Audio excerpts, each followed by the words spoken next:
하나님 말씀은 로마서 15장에서 보시겠습니다. 로마서 15장 14절부터 21절 말씀입니다.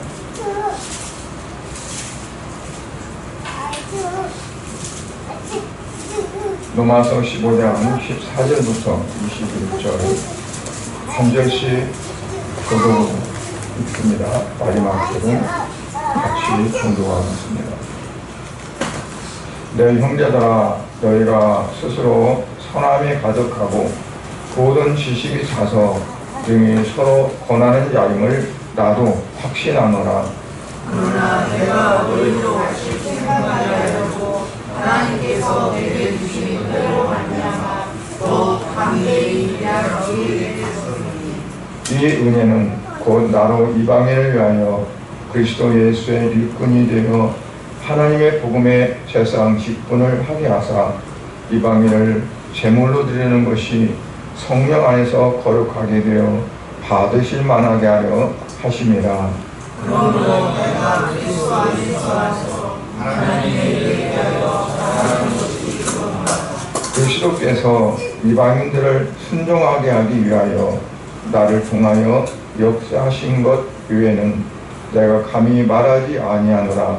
그 이런 말과 행위로 표적과 기사의 능력으로 성령의 능력으로 이루어졌으며 그리하여 내가 예루살렘으로부터 운동하여 인류로까지 그리스도의 복음을 선언하게 되었느니라.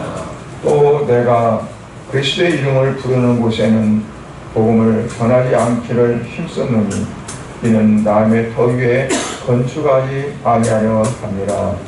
기록된 바 주의 소식을 받지 못한 자들이 볼 것이요 듣지 못한 자들이 깨달으리라 함과 같으니라. 아멘. 하나님 아버지 은혜를 감사드립니다. 오늘도 날씨는 무덥습니다. 그러나 이 시간 성도들이 아버지 앞에 예배드리기를 원하는 간절한 마음과 주님을 사랑하는 마음으로 이 시간 아버지 앞에 나와 예배드립니다. 이 시간이 하나님의 진이 임재하시고 이 예배를 받으시며 성도들의 마음을 하나님께서 감찰하시사 주님 앞에 간절히 소망하며 기도하는 기도도 하나님 받아주시옵시고 또 주님 앞에 온전히 살기 위해서 주 옆에 정말 마음을 드리고 정성을 드리는 그 모든 삶이 하나님 보시기에 기뻐하는 삶이 되어질 수 있도록 은혜를 베풀어 주시옵소서. 이 자리에 함께하지 못한 사랑하는 성도들 아버지 하나님 그곳에도 주의 성령으로 말미암아 감동감화 시켜주시옵시고 은혜가 충만한 시간이 되어지도록 역사하여 주시옵소서. 모든 것을 주께 감사드리며 예수님 이름으로 기도하옵나이다. 아멘.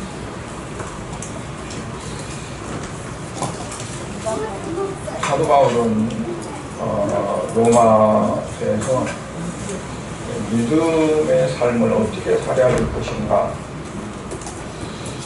과연 성도들이 믿음으로 산다고 하는데 어떠한 믿음으로 살아야 할 것인가 하는 것들을 그렇게 말씀을 했습니다. 오늘 지금 본문 말씀에서 보면 특별히 사도 바울이 주님을 만나고 나서 주님 앞에 헌신하고 또 주를 위해 살겠다고 하지만 그 삶이 어떠한 모습으로 나타났는가 하는 것들을 우리가 보게 됩니다. 사도 바울은 예수님을 만나고 나서 그가 만난 예수님을 이방에 아직 복음을 접하지 못한 그러한 곳에 가서 복음을 전하기 원했고 1차, 2차, 3차 다니면서 모든 많은 어려움과 또 핍박과 고난을 당하면서도 그럼에도 불구하고 복음을 전하기를 원했던 그러한 것을 봅니다. 그래서 오늘 본문에서는 특히 지금까지 믿음으로 의롭다함을 받은 성도들이 실제로 가정에서 또 교회에서 사회생활에서 어떻게 모범적인 신앙생활을 해야 하는가, 그냥 신앙생활 한다는 그 모양만 있고 실질적인 삶이 거기에 따라지지 않으면 안 되잖아요. 그래서 어떠한 그런 모범적인 삶을 살아야 하는가 그런 것에 대해서 조언을 하고 있습니다. 오늘날 이제 기독교가 참으로 저 오지 정말 힘든 꼴짜기까지 다 전파가 됐다고 볼 정도로 복음이 전 세계 각국에 전파가 됐습니다. 그런데 이제 그러한 부분에 있어서 그냥 문제가 없느냐, 그럼에도 불구하고 많은 문제들이 아직도 있다는 거예요. 오늘 기독교들을 보면은 대체적으로 다 성경도 많이 있고 또 믿음도 옛날과 다르게 정말 믿음이 있는 삶을 우리가 많이 볼 수가 있고 그렇잖아요. 그런데 문제는 뭐냐면 기능적인 거죠. 모양은 있는데 정말 어떠한 실질적인 그러한 것들이 작동이 안 된다는 얘기예요. 마치 뭐가 같냐면 자동차가 모양은 그럴듯하고 갖추고 다 갖췄는데 이 자동차가 불가지 못한다면 실질적인 기능은 실질적인 어떤 가치는 없는 거죠. 자동차라면 굉장히 가고자 하는 목적지에 또 신속하게 이동할 수 있는 그게 돼야 되고 또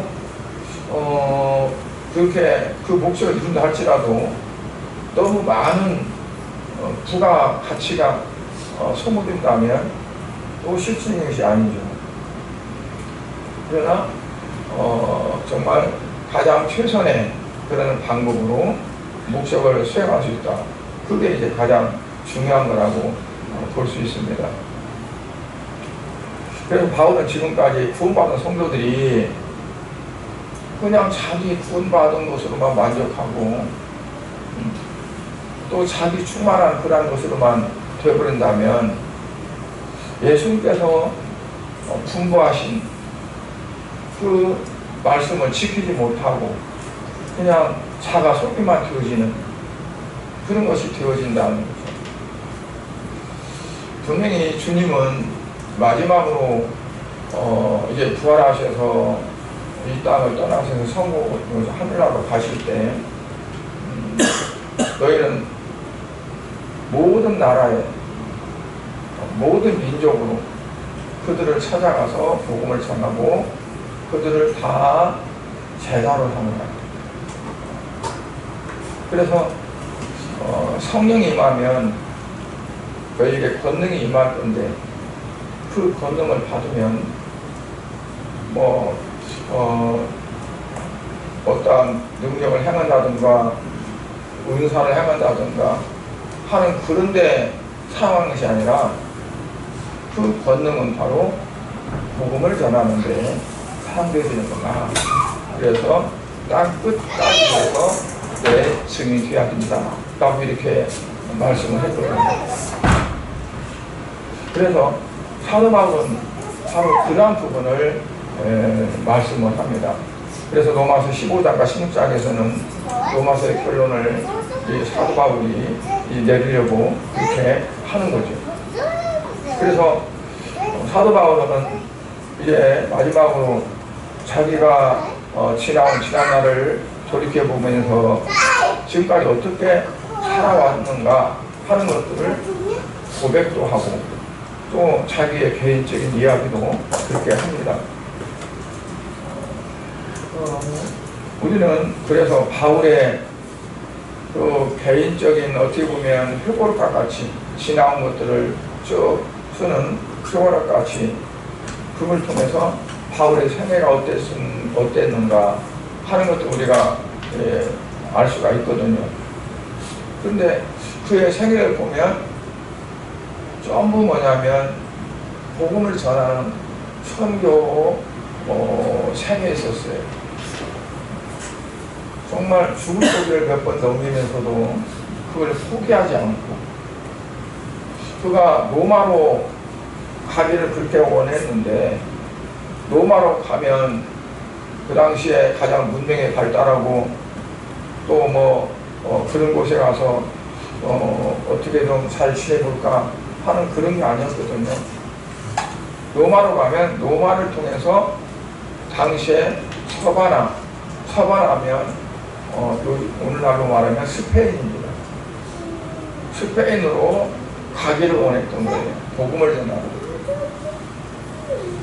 근데 왜 하필이면 그가 스페인으로 가기 원했을까?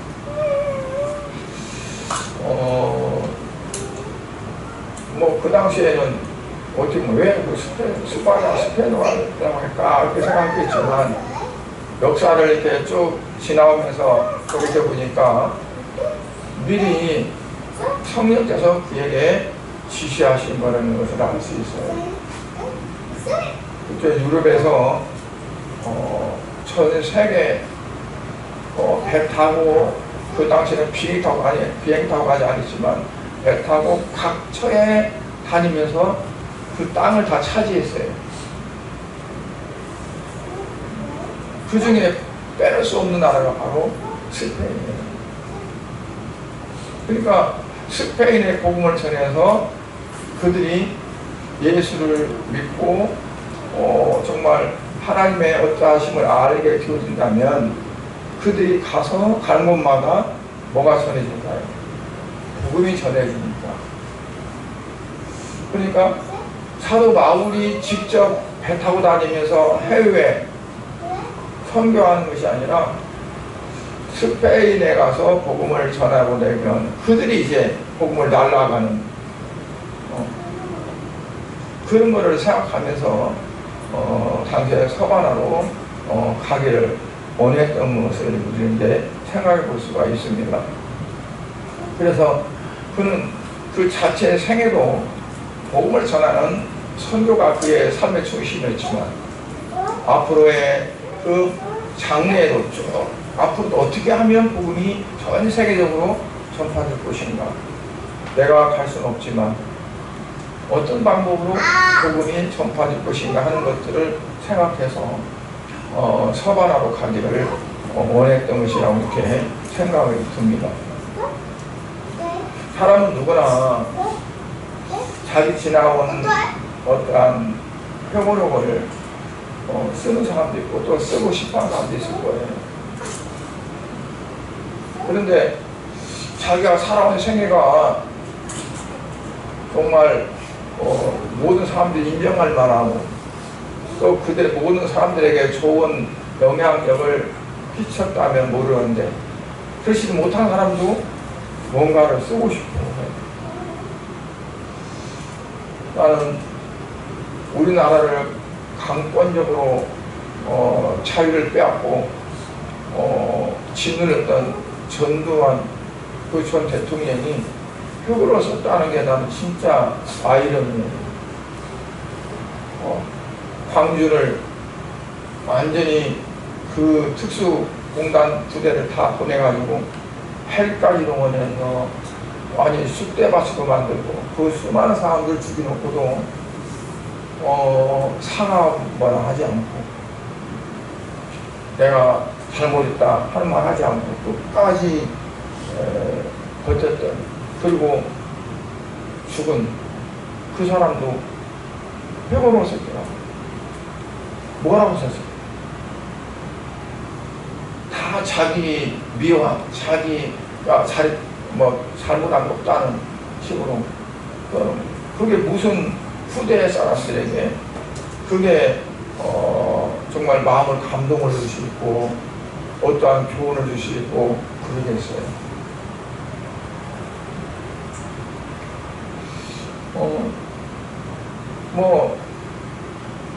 단 몇 자를 써서도 그 몇 자의 글이 후대에 많은 사람들의 마음을 움직이고 신음을 울리는 그런 분들이 있잖아요. 한 두 줄도 안 되는 그런 말을 남겼는데 그 말이 공감을 주고 또 우리의 어떤 앞으로 나아갈 방향과 지표를 나타낼 수 있는 말들도 있고. 그런데 이렇게 두꺼운 표를 써서도 그게 전혀 읽는 사람들에게, 후대 어떤 사람들에게, 많은 사람들에게 어떤 좋은 영향력이나 선한 어떤 것들을 주지 못한다면 그게 무슨 종이만 없이고 돈만 없인 거지 아무 쓸모가 없는 것이잖아요. 그러니까 어떤 스토리, 이야기, 전개되는 어떠한 그러한 것들이 중요한 것이 아니라 내가 어떻게 어떤 자세로 살았는가. 그래서 내가 그렇게 살아간 모든 삶이 많은 사람들 앞에 그래도 자그마한 등불 정도 되고 뭔가 좀 비춰지는 어떤 것들이 있다면 그게 그래도 도움이 되겠죠. 그러나 전혀 그렇지 못하다면 아무 의미가 없는 그런 것이 된다고 볼 수 있어요. 그럼 오늘 본문은 사도 바울의 일생을 통해서 선교적 생애의 자세가 어떠했는지 그건 우리에게 교훈하고 있습니다. 그래서 바울의 그 생애는 어떠한 생애였느냐, 자기의 유익을 위해 사는 것도 아니고 자기 이름을 내기 위해서 살아가는 것도 아니고 오직 그리스도의 복음을 땅 끝까지 전하기 위한 그러한 정말 선교적인 행위였다 하는 것을 우리가 볼 수가 있습니다. 이번에 그 치유 선교를 갔었는데 그 치유 선교 간 곳은 작년 7월 1일 날 갔던 그러한 곳입니다. 작년 7월 1일 날에 주일날 있었는데 그날부터 목요일까지 하고 이렇게 돌아갔었는데 거의 1년 조금 일주일 늦은 1년이었는데 네, 갔습니다. 근데 갔는데 1년 전과 많은 것들이 달라졌더라고요. 딱 가서 보니까 거의 지붕이 갈라졌어요. 안에 들어가 봤더니 모든 것들이 다 새롭게 됐어요. 작년에는 밤에는 더우니까 선풍기를 있는 대로 다 켜고 그리고 문을 열어놓고 하니까 이 모기들이 이게 웬 잔치냐 그래가지고 얼마나 모기가 와서 막 하는지 우리 사역자들 중에 모기 기피제 레벨에 가져온 사람들도 서로 막 나눠 발라도 이 모기들이 없애가지고 얼마나 힘들었는데 이번에 가서 봤더니 에어컨이 4대가 쫙 달려있고요. 그리고 창문도 문도 다 살아요. 뭔 얘기가 그랬더니 어떤 장로님이 선교를 와가지고 이거 보고는 에어컨을 다 달아줄게요. 에어컨 달아주고 하고 또 그 뒤편에 가니까 식당이 초라해 있었는데 식당을 흠직하게 또 멋있게 이렇게 지어줬는데 그것은 또 다른 어떤 분이 그렇게 식당을 지어주고 그곳은 어떤 지역이냐면 태국의 수도는 방콕이잖아요. 방콕에서도 북쪽으로 상당한 거리를 가야 치앙마이라는 곳이 있어요. 치앙마이. 우리가 여기서 이제 비행기 타고 가는 건 치앙마이로 갔어요. 근데 치앙마이에서 내려가지고 현지까지 가는데 3시간 반, 4시간을 계속 차로 올라가요. 거기는. 그러면 라오스하고 바로 접경지역. 이쪽은 라오스, 이쪽은 미얀마, 그 접경 지역에 이제 저희가 있어요. 그래서 그곳은 라오스에서도 미얀마에서는 군부라 거기서는 이제 지금은 많이 오질 않는데, 라오스는 다리가 강이고 다리가 노이져가지고 성행법만 있으면 일주일 있다 간대요, 태국에 갔다가. 근데 문제는 뭐냐면 들어오면 안 가는 사람이 많다는 거예요. 들어오면. 그러니까 그곳에 머무르요. 그럼 이들이 갈 곳이 없어요. 와가지고 어디를 목적지 삼아 보냐면 거기를 목적지 삼아 보는 거예요. 그 오면 먹이주고 재워주고 하니까. 그래서 정부에서 혜택이 못 받고, 태국에서는 그게 혜택을 못 받고, 이제 교회에서 고아원도 하고, 어린아이들은 많이 오니까 고아원도 하고, 그리고 또 이제 신학생들을 불러요. 그래서 신학기도 하고, 또 이제 그 성인들이나 그분들이 잠잘 수 있는 숙소도 마련해가지고 숙소도 하고. 그래서 일주일에 소비하는 쌀이 170kg를 먹는 거예요. 하루에 170kg. 그러니까 많은 어떤 그런 것들을 이제 해요. 그러니까 와서 그걸 보고 본 사람들이 감동을 받고 혼자 감당이 힘들겠다. 그러니까 이제 와서 협력을 해주는 거죠. 근데 그것들보다 더 이제 중요한 건 뭐였었냐면, 작년에 처음에 와서 우리가 취임상을 했는데, 그때는 다 처음이니까 어떻게 사할 줄도 모르고 좀 많이 힘들었어요. 근데 금년에 와서 보니까 한 주 동안, 1년 동안에 이 선교사님이 훈련시켜놨어요. 그래서 거기에 있는 젊은 전도사 또 청년들, 그들에게 이제 그 아이들을 지도할 수 있는 그런 것들을 다 이렇게 해가지고 이렇게 사용하는데 굉장히 편했어요. 그리고 마지막 이제 수요일 날은 이 선교사님이 목사님 한 분은 그분을 이제 그 치앙마이 공항까지 타다기 위해서 갔어요. 왕복이 보통 7시간, 6시간 걸리잖아요.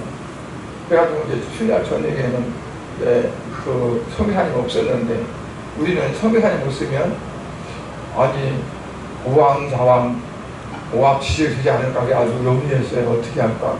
그런데 오히려 없을 때보다 더 잘해. 애들이 쫙 당연했죠. 그냥 찬양 인도하는 자들이나 뭐나 그냥 아주 탁탁탁 잘 돼요. 이게 시스템이. 그리고 성교를 저녁에 이제 치유 사역 마치고 우리가 나오잖아요. 이제 숙소로 가려고 나오니까 애들이 한 명도 빠짐없이 문 앞에 쫙 섰어요. 그것도 가지고 막 소리 들고 박수 치고 막 그리고 그 동영상을 찍어 갔어요. 너무 감동적이에요. 작년하고 금년하고, 작년도 그런 했는데 금년에 성교사님이 없는데 애들이 더 자유로우니까, 성교사님 눈치만 보거든요. 애들이 이렇게 뭐라 하나 그러나. 근데 없으니까 오히려 더 자유롭게 그렇게 잘하더라고요. 그래서 작년에 갔다 오고 금년에 갔다 온데 정말 보람이 있다 하는 걸 다들 이제 우리 사역자가 12명 갔습니다. 거기 이제 지도하는 목사니까 13명인데 그리고 그분이 이제 하는 말이 내년에 와서 한 번 더 해주면 잘 될 것 같다 라고 이렇게 그걸 말하더라고요. 그 선교사님의 어머니가 여기 당진에서 교회를 개척했던 분이고 고향이 당진이에요. 근데 그 성경에 대한 그 갈망과 뜻이 없으면 거 가서 할 수가 없겠더라고요. 뭐 아이들도 뭐 그렇게 이만한 조그만 애들도 막 이렇게 다 층층이 많은데 그들을 이제 뭐 그냥 딴 데 가서 그냥 편하게 성대하면 좋은데 그러잖아요. 그러니까 일반인들을 사랑하는 생애가 바로 사도 바울의 생애였다. 16절에 보면 나로 이방인을 위하여 그리스도 예수의 일꾼이 되어 그랬거든요. 신기한 거는 제가 가기 전에는 한 달 전부터요, 이게 컨디션이 안 좋아지고 참 계속 설사하고 뭐 이쪽 병원 와서 진짜 약 먹고 안 되니까 다른 병원 와서 해서 약 먹고 심지어는 CT도 찍어보고 뭐 다 검사를 해봤는데 이상 없다는데 그냥 아마 우리 집에서도 사모가 걱정했었어요. 그런 상태에서 그 뜨거운 지방에 가서 어떻게 할까. 근데 희한하게 가서 그날 저녁부터는 괜찮았어요. 올 때까지도 괜찮았어요. 근데 오늘 아침에 벌써 안 사.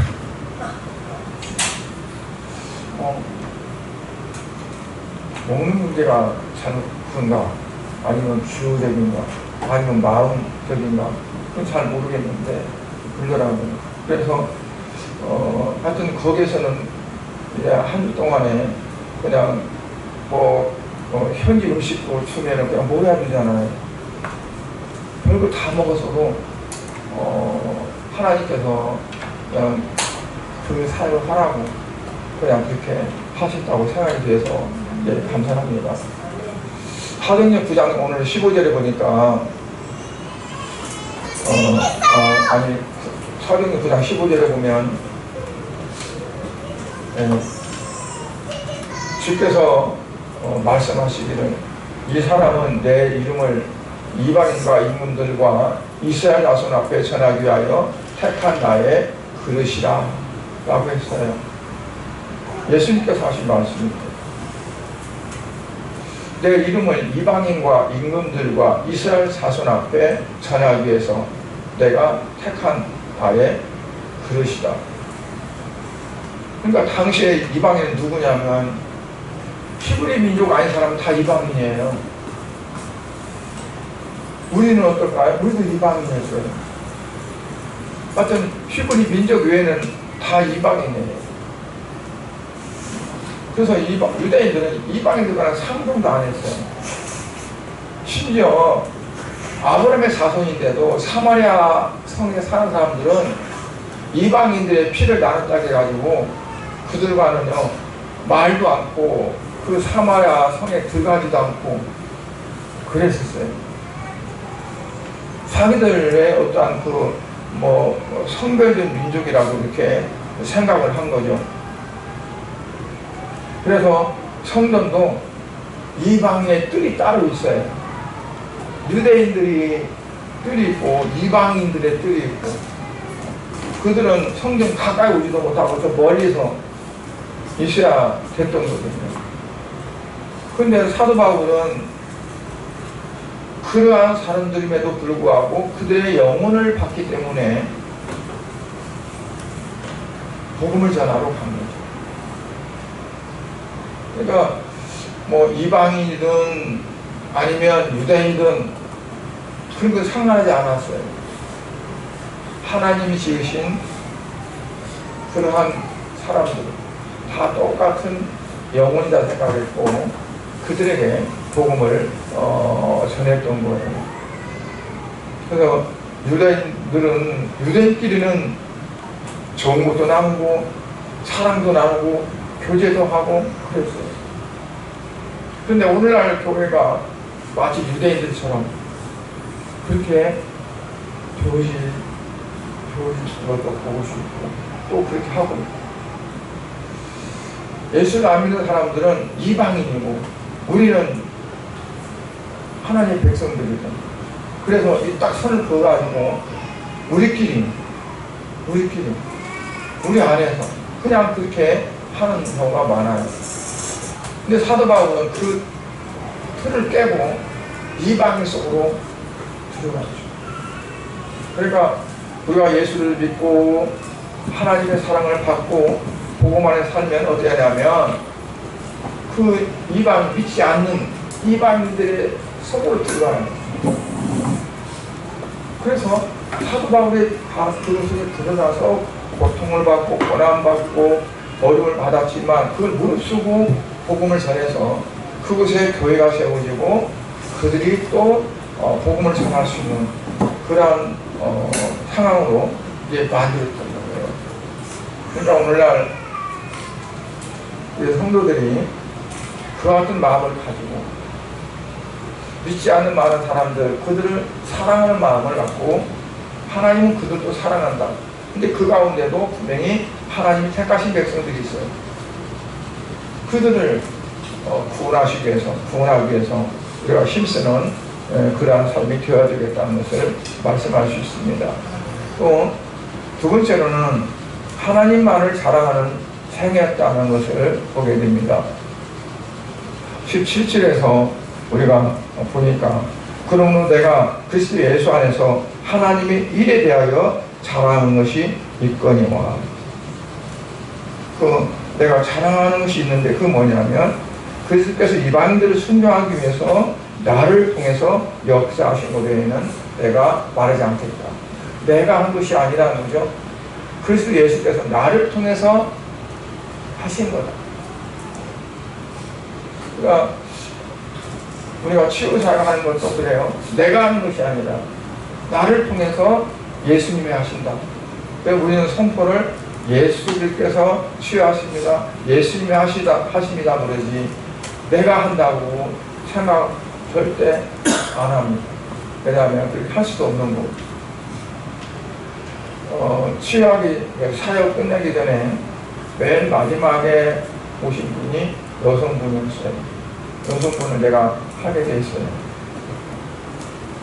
이제 말이 안 통하니까 휴대폰 요즘에는 얼마나 잘 나가는지 몰라요.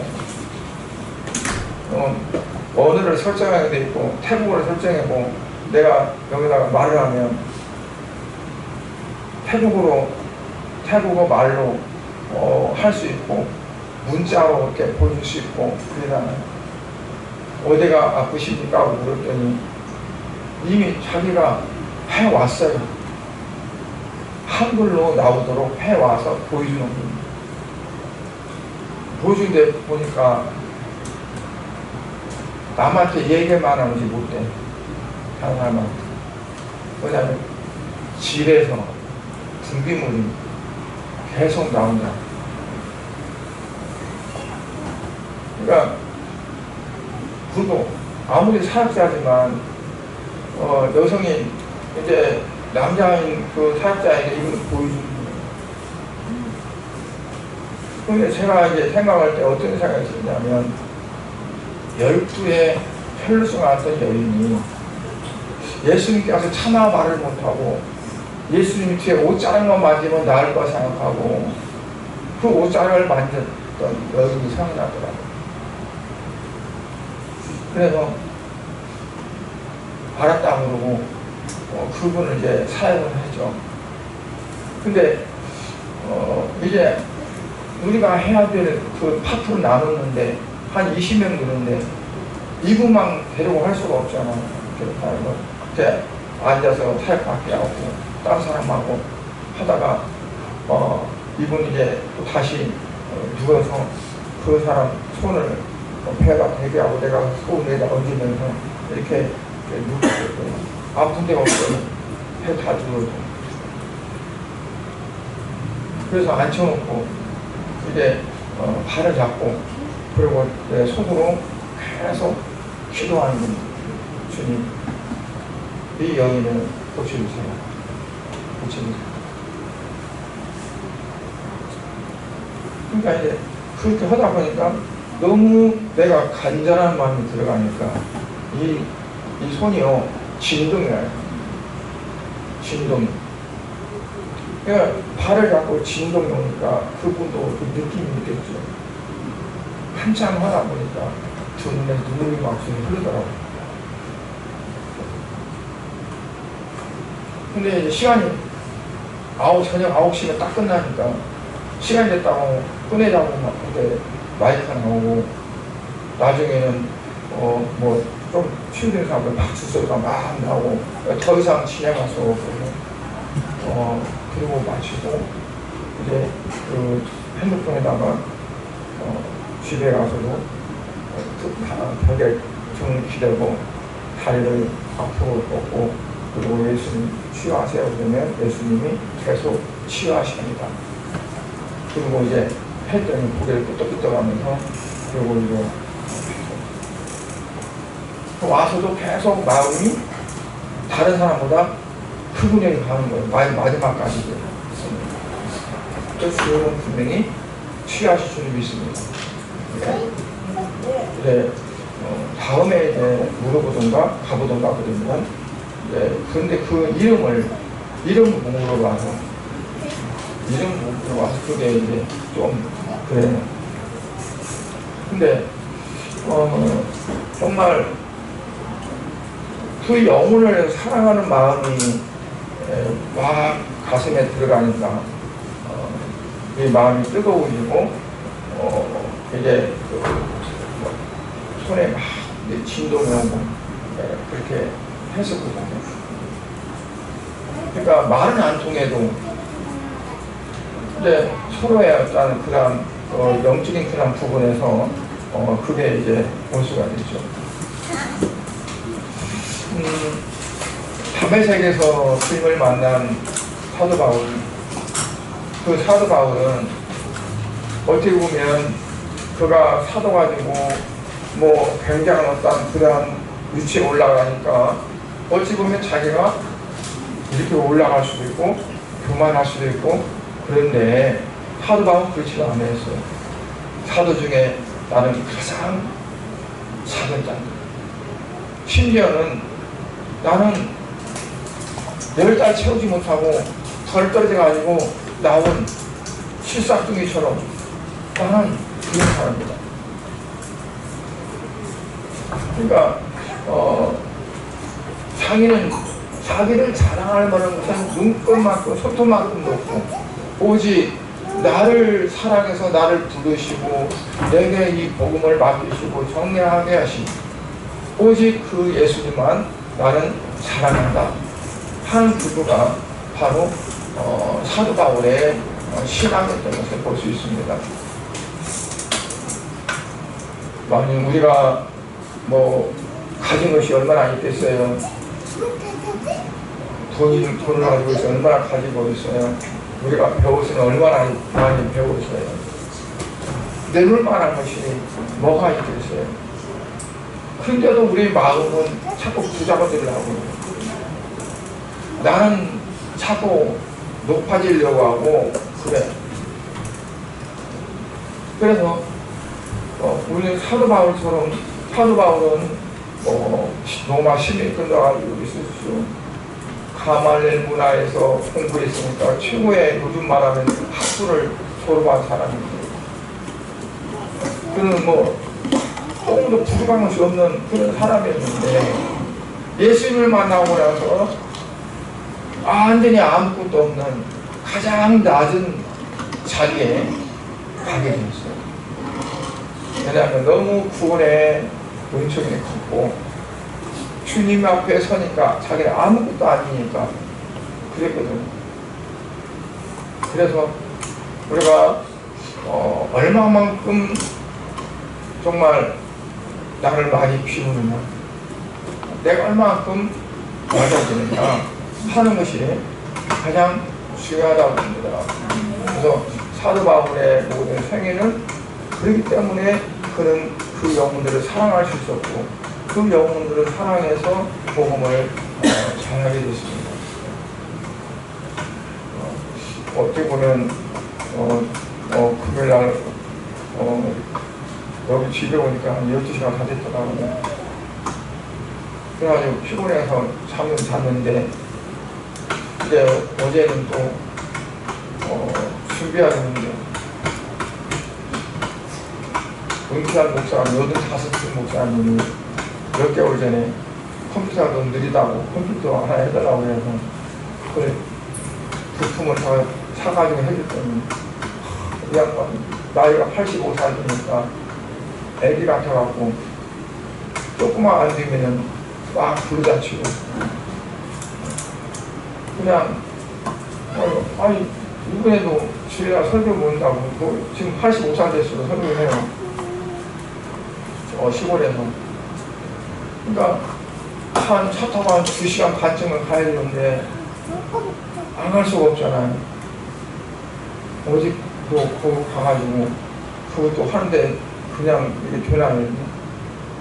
완전히 잘 안 돼서 다 밀어버리고 하도 다 밀어버리고 다시 이제 해가지고 보니까 시간이 많이 걸리고 너무 몸은 피곤하고 막 그러는데 그건 그렇게 안 할 수도 없고 지금도 어떻게 보면 좀 많이 피곤한 데가 있는데 그런데도 불구하고 감사한데 제가 이 나이에도 그렇게 성교 갈 수 있도록 하나님 하신답니다.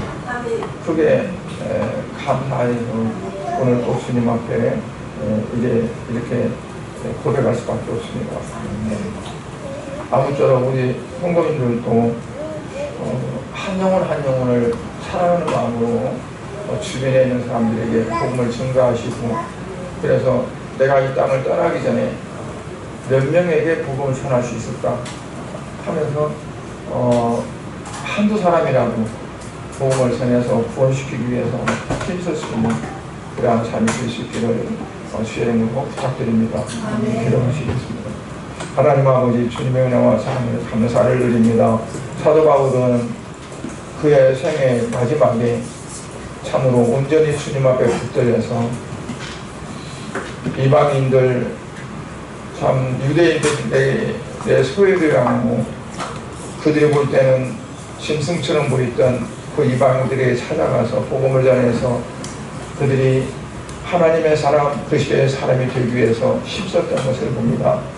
그러면서도 자기를 내세우지 않고 자기의 공을 내세우지 않고 오직 주님이 하셨음을 고백하고 또한 우리에게도 그렇게 말씀하고 계신 줄 믿습니다. 아버지 우리 성도들이 주변에 믿지 않는 그러한 영웅들을 사도 바울이 찾아가서 복음 전했던 것처럼 그들에게 복음을 전하고 하나님의 그 말씀을 전하고 구원시킬 수 있는 그러한 사랑 성도들 되어지도록 은혜 베풀어 주시옵소서. 오늘 예배에 같이 하지 못한 우리 유계인 원사님 아버지 스스로 하나님 은혜 가운데 잘 받은 줄 믿사오니 주님 회복 온전하게 되게 하셔서 앞으로는 평온 신세시지 않고 정말 건강하게 주와 주님 앞에 충성할 수 있도록 은혜 베풀어 주시옵소서. 우리의 성도들 하나님 아버지의 여름철 무더운 여름철에 건강 지켜주시옵시고 아버지의 공에 해치는 우리 성도들 한 사람도 없도록 하나님 축복하여 주시옵소서. 예수 이름으로 기도드렸나이다. 아멘.